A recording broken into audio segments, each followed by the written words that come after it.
पिछले एपिसोड में ज़ैनाब शिक जिन के साथ एक ऐसा सौदा तय करती है जिसमें वो एक बच्चे के बदले अपनी रूह समेत खुद को शैतान को सौंप देती है। लेकिन जब वो बच्चा पैदा होता है तो उसे पता चलता है कि वो इंसान नहीं, एक शैतान है। पुरानी कथाओं में इसे नसनस के नाम से जाना गया है। एक श्रापित जिन, एक ऐसा जिन जिसका ना तो पूरा सिर था और ना आधा शरीर। जब सुबह हुई तो सूरज की पहली किरणों ने रेत को रोशन किया, लेकिन रेत का रंग खून से लथपथ था। चारों तरफ बिखरी हुई लाशों के टुकड़े, कटी फटी हुई बाहें और अन्य शरीर के भाग नजर आ रहे थे। वहां से गुजरते हुए जब एक शख्स की नजर उस जगह पर पड़ी तो डर के मारे उसके होश उड़ गए। तेज सांसों के साथ वो शख्स दौड़ता हुआ कबीले के मुखिया के दरवाजे पर पहुंचा। मुखिया जी, लाशें, हर तरफ खून ही खून। क्या लाशें? कहां? साफ साफ बताओ, क्या देखा तुमने? मुखिया जी, कबीले के बाहर रेत के किनारे 2 आदमियों की कटी फटी लाशें पड़ी हुई हैं। उनके शरीर कई टुकड़ों में बटे हुए हैं। मुझे जल्दी उस जगह ले चलो। उन लाशों को देखने के बाद मुखिया को भी यकीन हो गया कि यह काम किसी खौफनाक चीज का है। आखिर वो क्या हो सकता है जिसने इस काम को अंजाम दिया है? यह तो तय है, यह काम किसी इंसान का तो नहीं हो सकता। इसके बाद कबीले के मुखिया ने सभी लोगों को एक जगह इकट्ठा किया और लाशों की जान पहचान करवाई। सभी लोग यहां ध्यान दीजिए। कल रात हमारे कबीले के बाहर से 2 आधी अधूरी लाशें मिली है। एक बार सभी जांच लो, कहीं ये दोनों आदमी तुम्हारे परिवार में से तो नहीं है। मुखिया के कहने पर सभी लोगों ने लाश के कपड़ों और दूसरी चीजों से उन्हें पहचानने की कोशिश की, लेकिन पहचान न सके। मुखिया जी, मुझे लगता है ये दोनों लाशें किसी मुसाफिर की होगी। कबीले में सभी लोग सही सलामत यहाँ मौजूद है, सिवाय ज़ैनाब के। ज़ैनाब? क्या उसको खबर नहीं किया गया? मुखिया जी, दरअसल ज़ैनाब कई महीनों से गायब है। वो कबीले में बहुत कम दिखाई देती है। ठीक है, ज़ैनाब के घर चलने की तैयारी करो।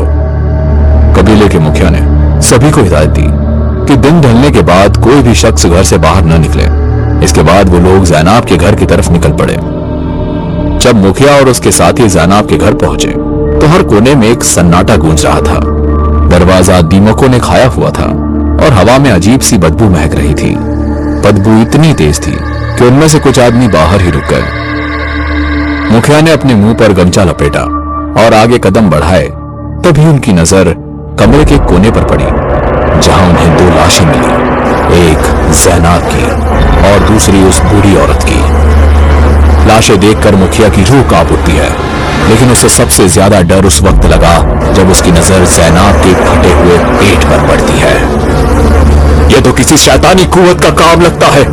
आखिर इतनी बुरी मौत कौन दे सकता है? क्या इसकी किसी से दुश्मनी थी? नहीं मुखिया जी, ये कबीले वालों से ज्यादा मतलब नहीं रखती थी। मुझे लगता है ये कुछ और ही बला है। मुखिया और उसके लोग हत्यारे का पता लगाने की कोशिश कर रहे थे कि तभी अचानक जमीन पर किसी के कदमों की हल्की सी आहट सुनाई दी और फिर पुरानी सी चादर ओढ़े हुए एक बुजुर्ग मौलवी सामने आया। यहाँ जो हुआ है उससे मैं वाकिफ हूँ। यहाँ कुछ ऐसी चीजें थी जो इंसानियत को पूरी तरह खत्म करने के लिए ही पैदा हुई है। मौलवी साहब, आप यहाँ कैसे? आपको इन सब के बारे में कैसे पता चला? कल रात मैंने दहशतनाक ख्वाब देखा।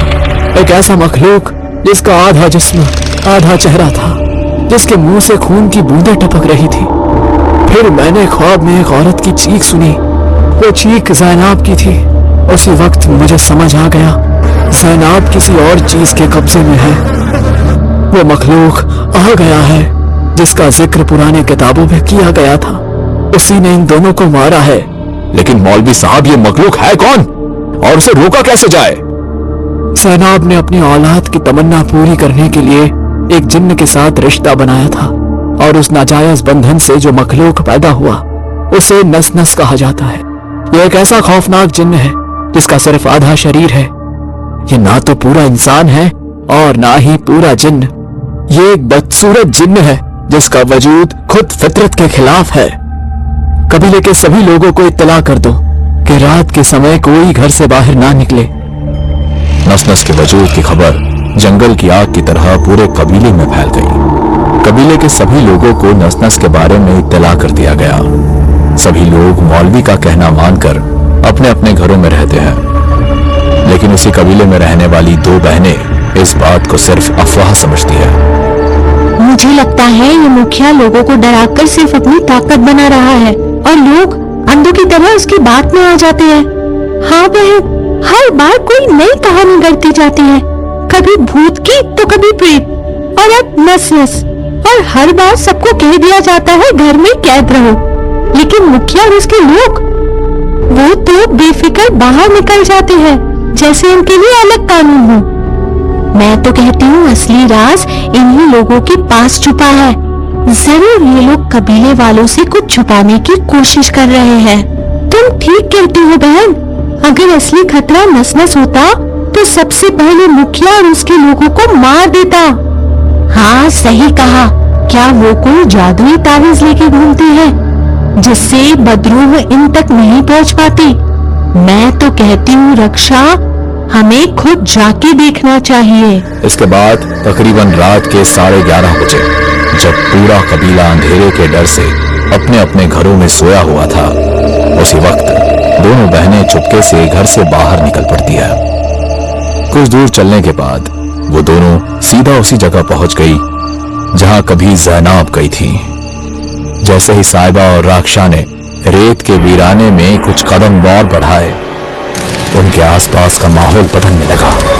अचानक काले साए रेत पर उनके साथ साथ चलने लगे। हर कदम पर उन्हें अजीब सा महसूस होने लगा, जैसे कोई उनका पीछा कर रहा हो। लेकिन जैसे ही वो पलट कर देखती है तो सिर्फ अंधेरा दिखाई देता है। रक्षा, तुमने कुछ सुना? लगता है कोई हमारा पीछा कर रहा है। क्या तुम्हें डर लग रहा है साहिबा? नहीं, पर मुझे ऐसा लगता है जैसे हमें यहाँ से जल्द निकल जाना चाहिए। यहाँ कुछ तो गड़बड़ जरूर है। साहिबा को आने वाला खतरा महसूस हो जाता है, लेकिन राक्षा आगे जाने की जिद करती है और तभी तेज हवाओं के साथ एक आवाज चारों तरफ गूंजने लगती है।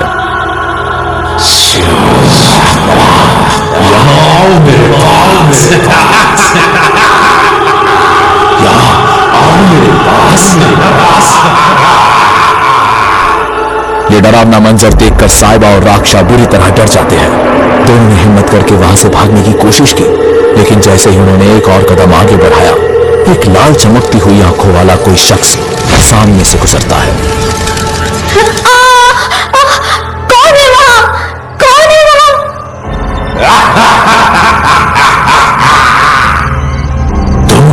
तुम मुझे देख सकती हो साहिबा, मैं यही हूँ तुम्हारे पास। आओ मेरे और करीब आओ, मैं तुम्हें मेरी दुनिया की सैर कराऊंगा। उस साए की भयानक आवाज सुनकर दोनों बहनें चौकन्ना हो जाती है। राक्षा ने पीछे पलटकर देखा तो उसे अंधेरे में धुंधला धुंधला कोई खड़ा नजर आया। राक्षा ने साहिबा से कहा, साहिबा, वहाँ कौन है? वही जो हमारी ही तरफ देख रहा है। उन दोनों की नजर अंधेरे में खड़े उस साए पर ही थी और तभी बिजली का एक तेज झटका आसमां को चीरता हुआ जमीन पर गिरता है और उस रोशनी से अंधेरे में खड़ा हुआ शख्स साफ साफ नजर आता है। सड़ा आधा चेहरे वाला वो शख्स। रक्षा, जल्दी भागो यहाँ से। साहिबा, वो तुम्हारे बहुत करीब है। दोनों अपनी पूरी ताकत लगाकर वहां से भागती है, लेकिन तभी नस नस तेजी से उनकी तरफ बढ़ता है और साहिबा को रेत के अंदर खींच लेता है, जिसके बाद वो धीरे धीरे रेत में धंसने लगती है। रक्षा, रक्षा।